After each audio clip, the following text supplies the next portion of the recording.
పరిచర్య అంటే కార్లు కాదు, పరిచర్య అంటే ఏసీ రూములు కాదు, పరిచర్య అంటే త్యాగం. It is a sacrifice life. ఆ త్యాగం కావాలి మనిషి జీవితంలో.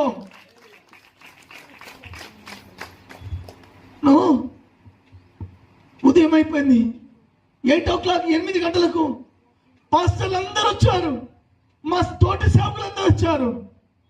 ఏమైందో తెలుసా? మా పాప సమాధి చేయడానికి వెళ్ళాము. సమాధి చేయడానికి వెళ్తే ఏ పాస్టర్ అయితే మా పాప సమాధి చేశాడో, ఆ సమాధి చేసి ఆ గేట్ దగ్గరికి వెళ్ళి అక్కడే హార్ట్ అటాక్ వచ్చి చనిపోయాడు. చెప్పమంటావా బాధ అంటే ఏంటిదో? చెప్పమంటావా కష్టం అంటే ఏంటిదో? చెప్పమంటావా రోదన అంటే ఏంటిదో? చెప్పమంటావా అవమానం అంటే ఏంటిదో?